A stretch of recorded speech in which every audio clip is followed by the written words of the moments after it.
Hello and welcome to Queer News Tonight. I'm John Hayden from South Florida Gay News. Al has the night off. This is the world's first and only LGBTQ+ daily evening television news, broadcasting live and available on demand on all smart televisions, including Roku, Apple TV, Android TV, Amazon Fire TV, YouTube, and Facebook. It's time to queer up the news. It is Thursday, March 16th, 2023. We are live and literally out of the closet and into the headlines. So many of your important stories we are going to tell this evening on Queer News Tonight.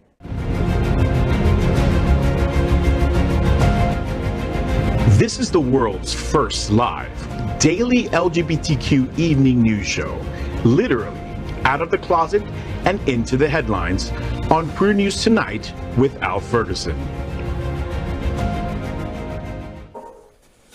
This evening we bring you the news of and a perspective representing the LGBTQ+ community from South Florida, America, and across our planet. This is the world's first and only unedited live LGBTQ+ evening news show. Whatever happens unique in LGBTQ+ news, you'll see it and hear it.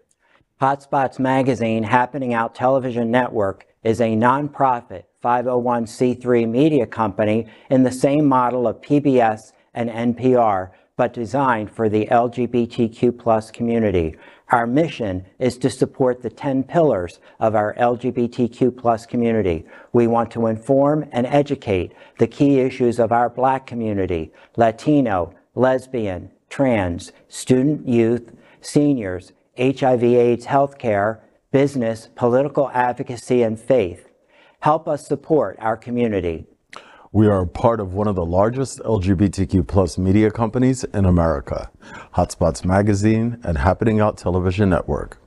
Our magazine is celebrating 38 years of the LGBTQ+ experience, and our television news, talk, and entertainment shows support our mission to educate the LGBTQ+ and broader community. Well, let's begin by welcoming David Hopkins. David is an officer for the Lambda Men's Brotherhood, a local charity group that raises funds within the leather community. Over the past 17 years, they have raised over $250,000 for the South Florida LGBTQ+ community. Now they are raising money for the Lambda History Series, a free LGBTQ+ history curriculum for parents, educators, and students. Welcome, David. Thank you. And speaking of both leather and charity, you can find me at the Ramrod Thursday, Friday, and Saturday nights. Also, this coming weekend, we'll be in Forced Dress Code on Sunday, hosted by Mr. Florida Rubber, Jester Decay. And Sunday morning, you can go to the Splash Pool Party hosted by Flockfest and help raise funds for charity. So let's welcome anchor Bob Hentschel. Bob's an accountant with a local construction company. He's a member of the planning committee for My Hollywood Pride and a member of various GLBTQ+ Disney Facebook groups, including the Gay Pride Disney Monorail Crawl. He describes himself as a nice widow man with a house in Dania Beach, a Disney Vacation Club membership, and a self-supporting cash flow. Interested singles can find him on Facebook and Twitter as Bob Hentschel. Welcome, Bob. Thank you, David. I need to issue a correction. I have been announcing that it is the 10th annual monorail crawl. It is actually the 8th annual monorail crawl. I apologize for the error. I've been on those monorail crawls after the second bar. It feels like it's been years, but in the best ways. Yes. So in any way, the 8th annual monorail crawl starts Wednesday, May 31st, 7 p.m. at the Outer Rim Lounge at Disney's Contemporary Resort. Come one, come all. It's going to be a gay old time. Let's welcome anchor Paul Thomas. He is currently the chairman of the LGBTQ+ Advisory Committee to the City of Miami Beach, a board member of Miami Beach Pride, on the board of directors for the Point Foundation, and the endorsement committee for SAVE. He has over 30 years of experience in the healthcare and education fields, specializing in AIDS, HIV treatments, as well as an activist advocate for marginalized communities. Locally, he works with many of our nonprofits and FQHCs, providing a wide range of services. Good evening, Paul. Good evening, Bob. It's so nice to be here, and for everyone to remember, Miami Beach Pride is coming up in April. You know, this year's the 15-year anniversary, so we have 15 days of events leading up to the Pride Parade. One of those events is a private dinner that I'm hosting for our Angels program. Our Angels program is designed to help us provide a scholarship to an LGBTQ plus student to attend Miami-Dade College. We've been doing that for about 7 years now. We're really proud of that program. So check out my social media. You'll find ways you can donate and give and support and help our youth. Plus you get to have dinner with Paul. And you get to. And it's always nice that Miami gives me Pride for my birthday, because my birthday is the first week of April. Oh, there you go. And we like to do that for you. And we are the reporters for Queer News Tonight. And this evening we begin with the queer headlines. The LGBTQ plus community in South Florida and across America is diverse. Our community across the world is vast. And here are the bullet points of the queer news for today, Thursday, March 16th, 2023. Well, let's begin by queering up religion. German Catholic bishops defy Vatican and back blessings of same-sex relationships. A majority of bishop delegates at the Synodal Path in Frankfurt, Germany, voted in favor of same-sex couples being able to have their relationships blessed by the German Catholic Church beginning in 2026. The group is overseen by the Synodal Assembly, a 230-member high-level conference organized by Germany's Catholic Church to address potential reforms in the Church's teachings and practices. The document, entitled Blessing Ceremonies for Couples Who Love Each Other, was passed 176 to 14.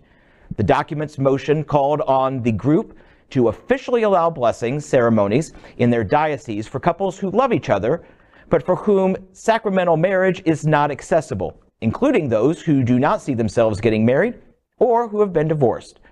The motion explicitly states it includes same-sex couples based on a reevaluation of homosexuality as a part of human sexuality. It states that refusing to bless couples who live their lives in love, commitment, and responsibility to each other and God would be merciless and discriminatory.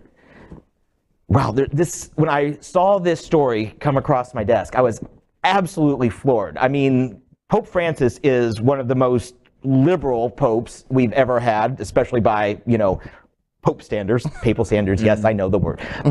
But the fact that it's, and this is so 20th century, but the fact that it's Germans that are doing it kind of really caught me as well. I think this is a wonderful thing, and we're going to have to see how the Pope will handle it. And of course, 2026 is still a long way away, and there could be a new pope by then, whether he retires or whether Francis passes away.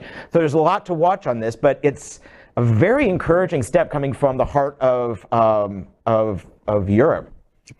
What I thought of is, I remember, let's say in 1983, the word homosexual didn't exist in the Bible in German. In 1983, there was a misprint. Right? And the word first appeared in the German Bible, homosexual, first appeared in 1983. This is not like something that's been part of the church. And it was a misprint. And they said, we already printed all the Bibles. We can't afford to reprint them. Just leave the word in there, like it's not that big of a deal. It's turned into a really big deal, right? So I'm kind of not surprised that Germany, who's already had to look at their history with Nazism and had to, relearn and retrain themselves. I'm not surprised that they're the first to go, we have to stop this charade. Well, we made a mistake. We should have never done it. It's hurting a lot of people. We need to fix this and move on. Was it a mistake or was it an act of God? Not to poke fun at people, but poke fun at people. A lot of Christians don't really care about the history of the Bible, sadly, right. And Catholics as well. As Paul mentioned, the original words used had more to do with pedophilia than homosexuality. It wasn't meant to be about homosexuals. As a matter of fact, when Jesus blessed the centurion and healed the centurion's servant, the words used in the original translations of the Bible indicated that servant was a same-sex bound concubine, like a romantic love slave. So the Bible has support of homosexuality in it classically that people tend to either ignore or reinterpret the way that is beneficial to their point of view. Okay. I was raised Roman Catholic. You were? I was. My apologies. So you're recovering. And with a full acknowledgement of my hashtags are bitter and party of one, too little, too late. Because the Roman Catholic Church is years behind a whole bunch of mainline Protestant churches, like the Episcopal Church. Granted, they have come under fire and are at threat of schism, because simply for allowing same-sex marriage. I've mentioned on here before, I follow a rather hunky and rather handsome Episcopal gay priest out of Canada. But, you know, as far as I'm concerned, damage is done, and there's nothing you can do to make it up for me personally. You know, there was a day and age I would have loved to have been married the same way my parents got married in a Catholic church. Those days are long gone. Yeah. You know, and I agree with you. I'm in the same boat as you. I also was raised Roman Catholic. I went to Catholic high school. Yeah. And to your point, yeah, it's too late for us. The Catholic Church is not going to change in our lifetime. Right. But presuming that the Catholic Church will endure for more centuries, I think that this lays the groundwork for maybe people, kids that are today, kids that are yet to be born, may have it a little easier. And I think that's who's really going to reap the benefits from this. At least that's what I hope. Is there a benefit to it existing a couple hundred years? I'd prefer it just didn't even do that. Like I said, and the world would be such a better place. Presuming that it goes on, this is certainly. And that's just my opinion in Bob's vein. Yeah. Next, let's clear up the USA view. What differentiates older LGBTQ plus Americans from their straight peers?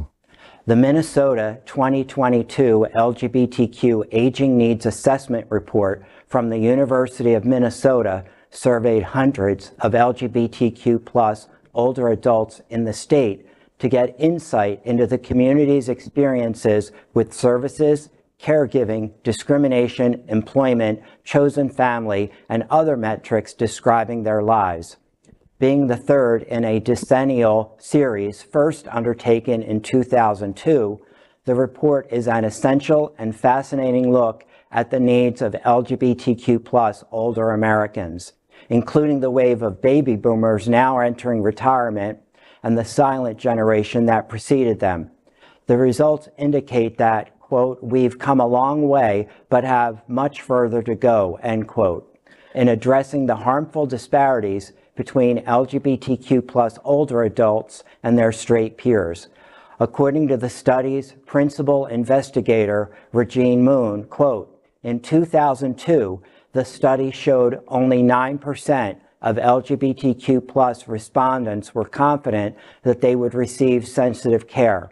In 2012, that number doubled to 18%, keeping in mind that that's still 82% of the population surveyed that weren't sure if they would receive safe services.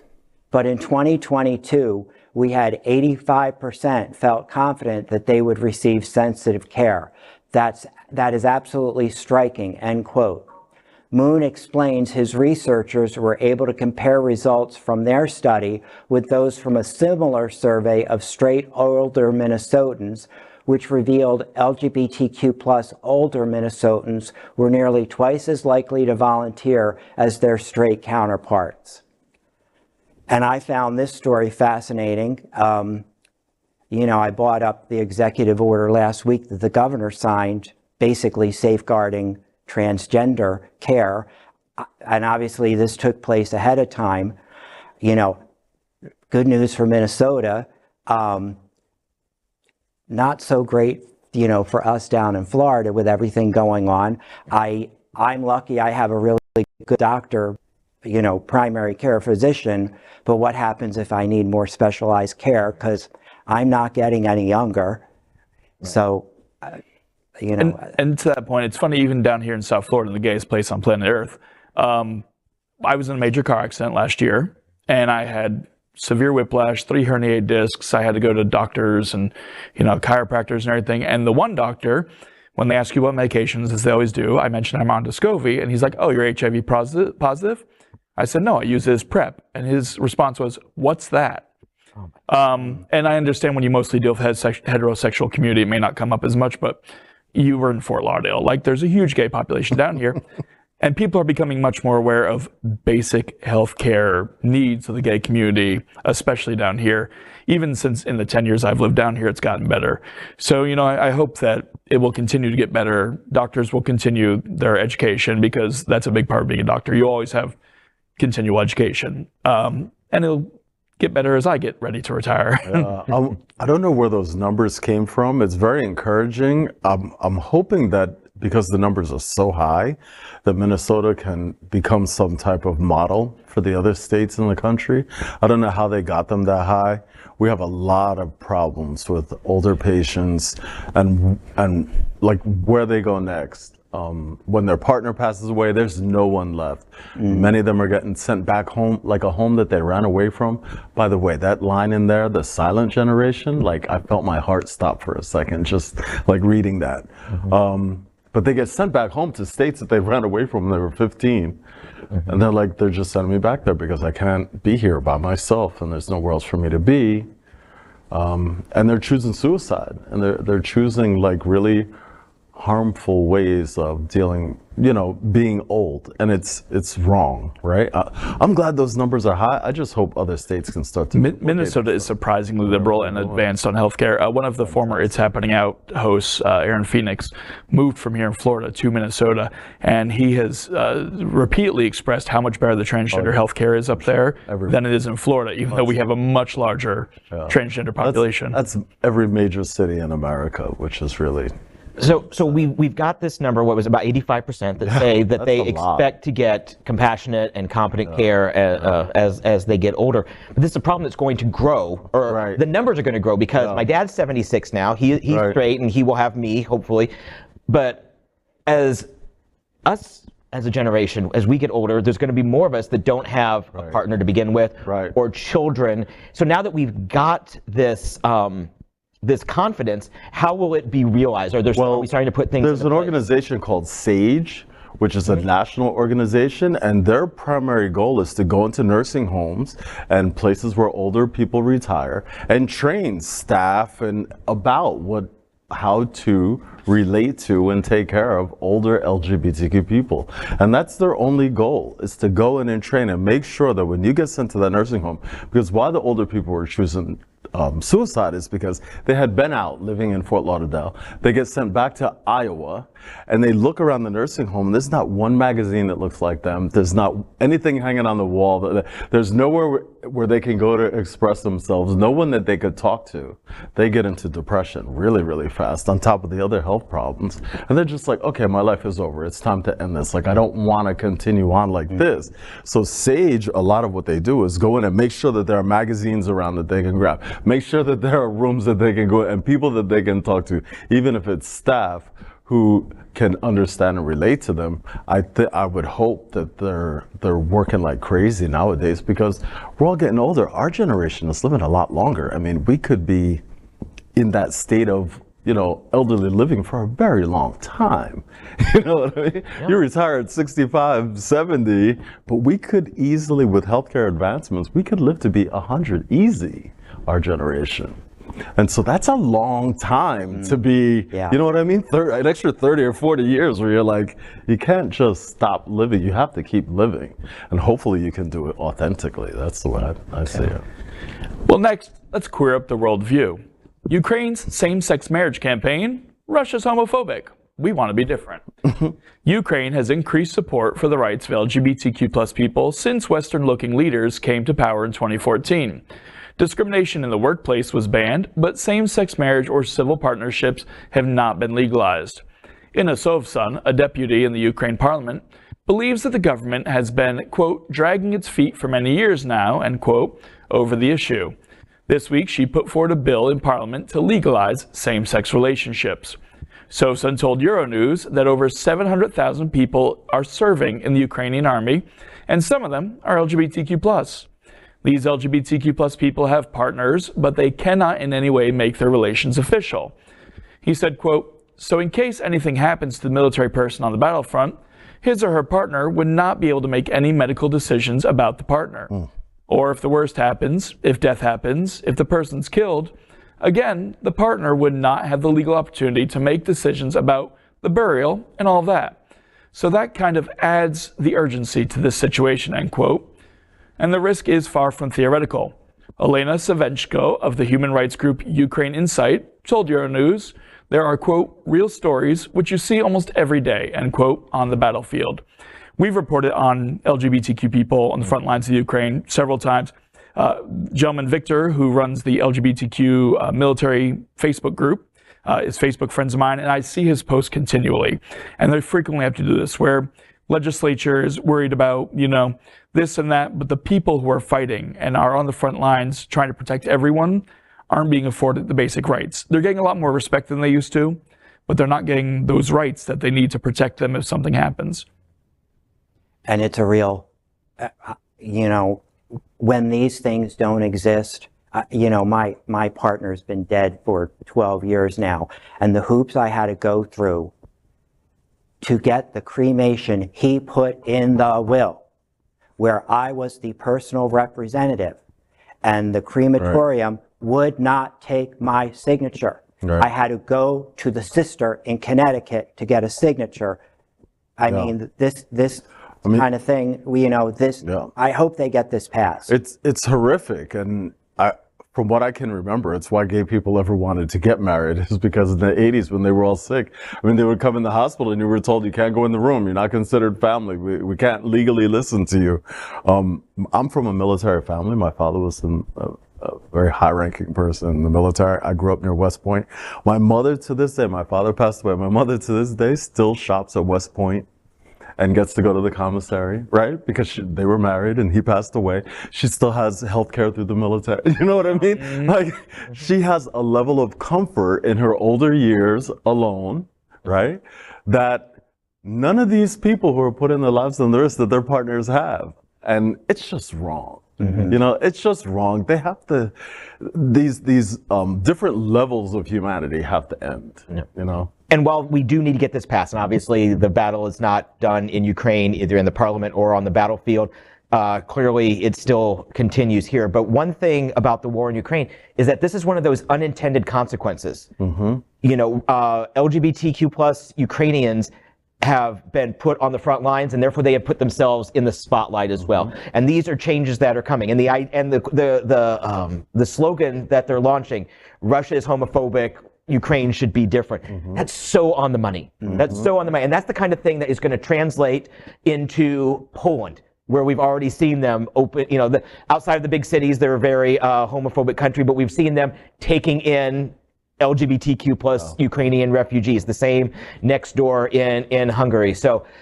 again, an unintended consequence from a horrific war, but hopefully some good will rise from the ashes of Ukraine. Right, and now what you can do while you're keeping an eye on that, because you're a journalist, I am, is keep an eye on the racism in the Ukraine. Yeah. Because, the Peace Corps was so worried about going in there and helping that they had to change their website to say, if you're not white, if you're black or brown and you go into the Ukraine, you're going to get called all kinds of racial slurs, and you probably should not go there. So people in the Peace Corps were told, do not go help, because they're so racist over there. You're gonna hear horrific things. By the Ukrainians? By the Ukrainians. Oh my God. And so I had to stop even supporting the Ukraine at all, because I'm like, this is not, what are they doing?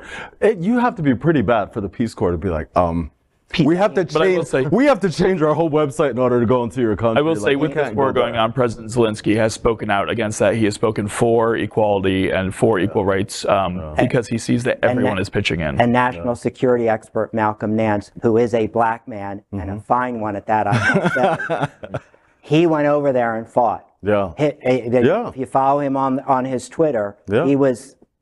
Yeah. He gave us the famous line, "What now, bitches?" Yeah. But what you said is true, right? It's put a lot of issues on the front line, and hopefully it'll help move things forward. Hopefully they'll learn a lot of lessons and they'll get better. And while we're learning lessons and getting better, let's queer up health. This is a battle. This is an interesting battle. AHF holds Miami Beach rally against Gilead and drug culture of HIV. Gilead Green has got to go! Hey, hey! Ho, ho! greed has got to go. Hey, hey, ho, ho. Gilead greed has got to go. Hey, hey, ho, ho. On March 7th, Gilead Sciences announced the company would be webcasting its corporate presentation at two of the investor conferences, the Roth Growth Stock Conference in Dana Point, California, and the Barclays Global Healthcare Conference in Miami. Kevin Young, Gilead's Executive Vice President, Commercial Operations, provided an overview of the company at the Barclays Conference on Tuesday. AHF has been fighting against Gilead for the past year, dubbing the mass pharmaceutical company Gilead, after the company limited what medications are covered by the 340B pricing restrictions and offers special discounts to providers who use Gilead contracted pharmacies. AHF President Michael Weinstein said, quote, Gilead's greed has also reached a new level, intentionally wrecking the HIV healthcare safety net, slashing its patient assistance programs. Harvoni, one of the HIV drugs now subject to Gilead's illegal 340B restrictions, is priced at $1,000 per pill for people without insurance, which is just madness, end quote. AHF has been hosting continual protests against Gilead since early in 2022, appearing at conferences in major cities around the world. Yesterday, representatives and volunteers from AHF appeared at the Barclays conference with signs reading, quote, stop being greedy and Gilead. You know, this is a fight that AHF has had against Gilead for a long time. The 340B program, what it has allowed us, this is a program that we fought for from way back in the 80s when everybody was not, we had no money. Reagan, the government wouldn't give us not even $1 for research. Mm-hmm. And so in that battle, we were able to come up with federal programs to help pay for people's medication because the medication is too expensive for everybody, right? The 340B program allows like an AHF to even be open because we can buy the medication from like a Gilead at a discount rate, but sell it at the retail rate. And so that price difference becomes the money you use to pay for your staff, pay for your office, buy gloves, buy syringes, right? It keeps the lights on. And so it's very, very important, this program. Most HIV care in America would stop if there was no 340B program, right? Because nobody can afford that price difference. So what is Gilead doing that people are unhappy about? Well, what they've decided is a medication like Harvoni, they said, well, you know, it comes down to patents and things like this. And so they've decided that that medication, they're not going to put in 340B. So if you want it from Gilead, you have to pay full price. So then you sell it at full price, so you make zero. So it's a really expensive medication. The thing is, when you work in healthcare, you want the patient to get the best, right? So if that's the best medication for you, then you have to think, okay, I'm giving this patient this medication, but like literally we're making no money. Like if we gave every medication and made no money, we'd have to close. Right? It's very, very dangerous. They've played these games before, Gilead, with PrEP. What they were talking about stopping their patient assistance programs. They just decided that people without insurance, I don't know how you're going to get PrEP. We used to be able to use 340B and other patient assistance programs to give PrEP for free. We can't do that anymore. They looked around at their numbers and they went, we're giving away a lot of medication, not realizing, you know, that's the least they could do. They make a ton of money off of our lives. So how does it still work? Because I see, I'm sorry, I want to just real quick. Yeah. I see like Midland and many other organizations, you know, register for PrEP. It's free even if you don't have insurance. Right. So how are those programs still continuing? Because I was under the impression that all is well. Yeah. Because I have insurance, because I see all these things at prides and things like that. So how is the world of pharmaceuticals and treatment still spinning? Well, you know, people have gotten creative with finding other programs and underfunding sources, but it means now that staff member has to take all day to find 10 different programs to cover the price of your medication instead of Gilead just writing it off, which was so simple. And one reason why so many people got on PrEP was their patient assistance program was so smooth and it was easy. And if you came in and you were negative, I could make sure you had that medication in your hand before you left. Right? We want to keep you negative. And now we can't do that. Now we sometimes have to tell people, you got to come back next week. We have to make 100 different phone calls and figure out who's going to pay for this. So the way some of these organizations would... It's really bad. Yeah. Because they make so much money off of us. What they were giving back is a small percentage of what they make, you know? They could afford the patient assistance program. And the way some of these patient assistance programs would help these clinics that are doing that as well is the discounted rate for the drug. That money is much easier to find in community resources, grants and stuff than the full price. So frequently, you know, if Gilead was offering them a discount where it was, you know, $100 a pill for Descovy instead of $1,000, it's much easier to get that covered by government grants, government programs beyond the 340B. That way, Gilead still gets some money. You can still help people in need. The way some of these organizations are working around it now is by helping people get enrolled in healthcare at low cost through the healthcare marketplace, and then using the different programs to help cover the costs if you have low income. Yeah. Like that's how Midland does it for a lot of their patients. They will help you get insured through Florida Blue, through the healthcare marketplace, and then use the other grants and stuff out there to help supplement the cost of the insurance based on your income, which still helps people get the PrEP that they can't afford and additional health care. And then, you know, in the bigger picture, you have to remember the goal is no more HIV, right? Mm-hmm. Like, we want no more HIV transmission. We can't do that without access to PrEP. It's impossible. We have to have people on this medication and unable to contract HIV if we're ever going to win the battle against HIV. And so they're making that so much more difficult around the world. Remember, we're talking about here where people are very knowledgeable and there's lots of services. The rest of America is not like that. The rest of Florida is not like that. You could barely get PrEP on the West Coast. It's very difficult over there because there's a lot of homophobia over there. They don't want to talk about PrEP or sex or people with HIV or anything.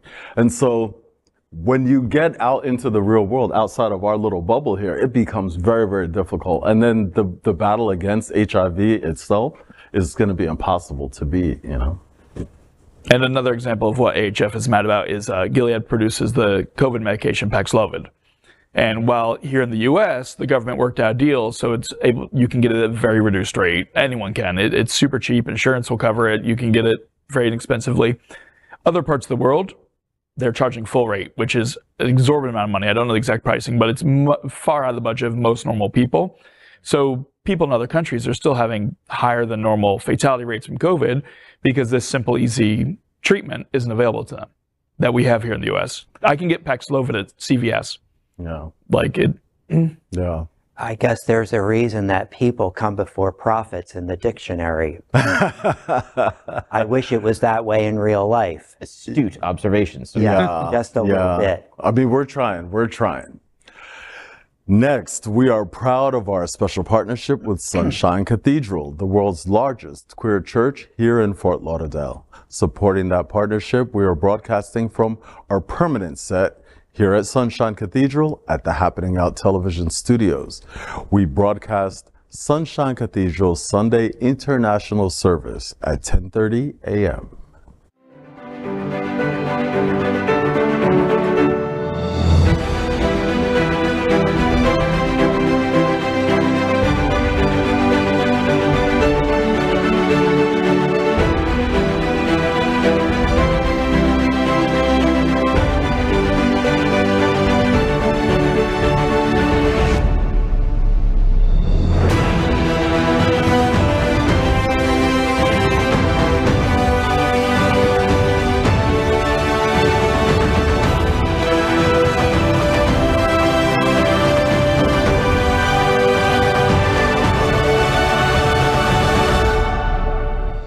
I'm Julian Cavazos with Julian's Fountain of Youth, and the Sunshine Cathedral is my queer church.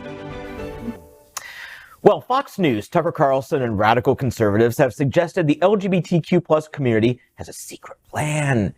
We can only guess it is for world dominations, and we couldn't agree more. Yeah. So we're going to tell you all about it in our segment called The Gay Agenda. In The Gay Agenda, we queer up politics. Karine, Jean-Pierre to LGBTQ+ community. President has their back. White House Press Secretary Karine Jean-Pierre made passionate remarks at the beginning of Friday's White House press briefing when she highlighted Republicans' assault on LGBTQ+ Americans. Her perspective on the issue matters significantly since she is the first out member of the LGBTQ+ community to hold her position. Jean-Pierre said, quote, "I just want to take a step back a moment and really call out the shameful, hateful, and dangerous attacks that we have been seeing on the LGBTQI community as we've seen this past week and also last week," end quote. She mentioned that a speaker at the Conservative Political Action Conference recently called for eradicating transgender people, and she is surprised how not even a single national Republican leader has condemned the language. Jean-Pierre did not forget to point to Iowa and Tennessee, where GOP legislators are attacking marriage equality protections for same-sex couples. She noted that on the 70th day of the year, more than 450 anti-LGBTQ+ bills had been introduced at the state level. The press secretary asked Americans to put themselves in the shoes of young trans kids. According to her statement, quote, "Just in Florida alone, Republicans introduced 20 bills on a single day to roll back the rights of the LGBTQ community. One of these bills would give the state the right to remove kids from their parents just because that kid is transgender," end quote. This past couple of weeks, so I just want to take a step back a moment and really call out the shameful, hateful, and dangerous attacks that we have been seeing on the LGBTQI community, as we've seen this week, as I said, and also last week. Look, it started with a speaker at a conservative conference calling for the eradication of transgender people, language that not a single national Republican leader has condemned. In Iowa and Tennessee, Republicans are now calling for legislation to attack gay marriage and protections for same-sex couples. In Florida, just Florida alone, Republicans introduced 20 bills on a single day to roll back the rights of LGBTQ community. One of those bills would give the state the right to remove kids from their parents just because that kid is transgender.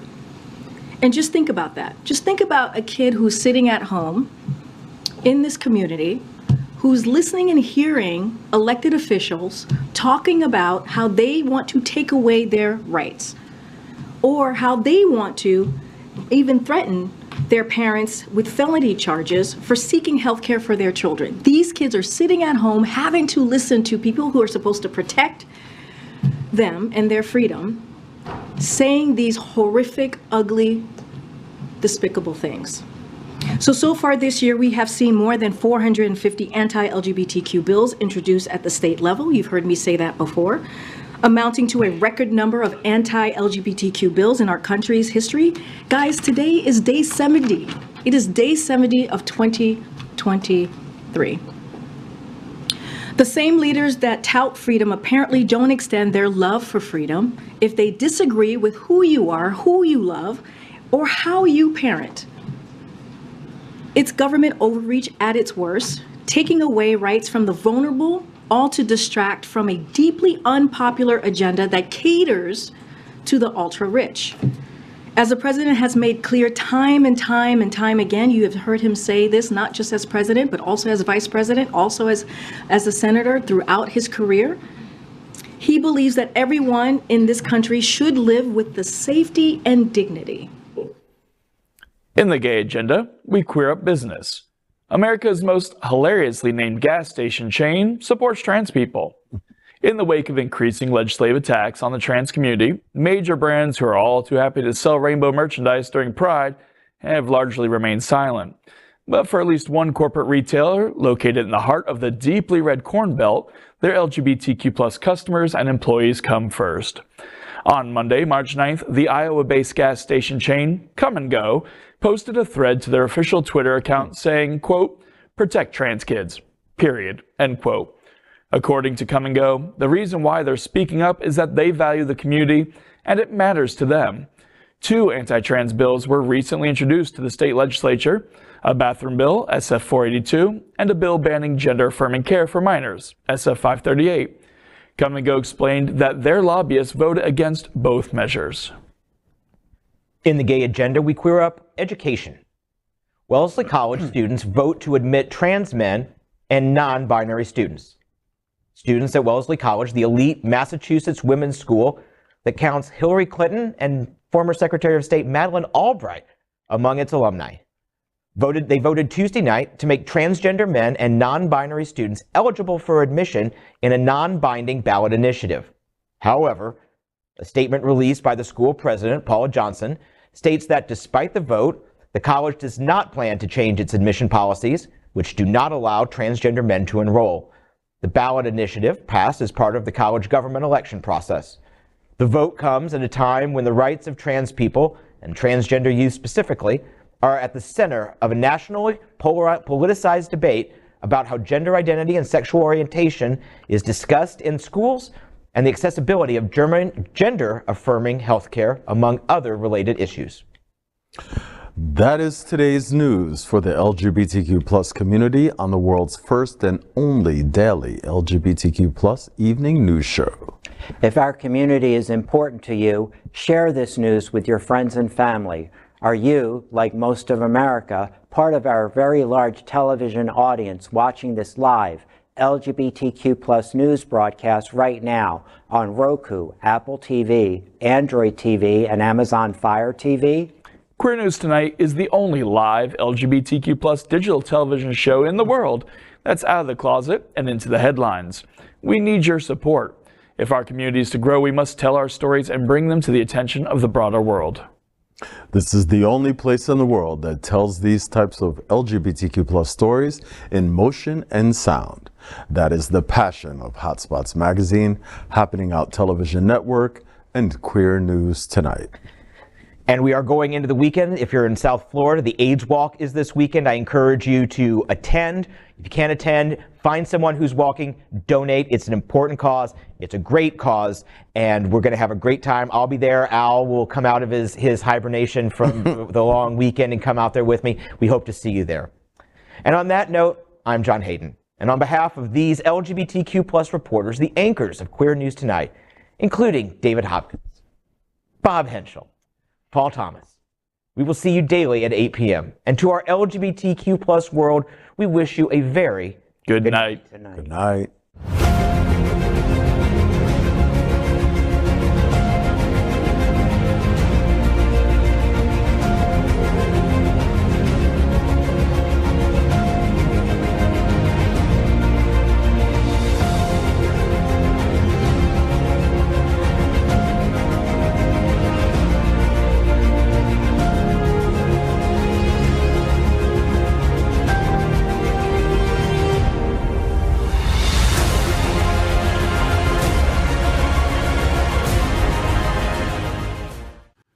LGBTQ+ news is vital for our community and for the broader world as a whole.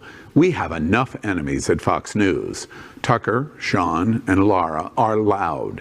We need passionate allies. Happening Out Television Network, Queer News Tonight, and It's Happening Out are literally out of the closet and into the headlines. Our community needs your support. Like this broadcast and subscribe now to ensure the growth of the entire LGBTQ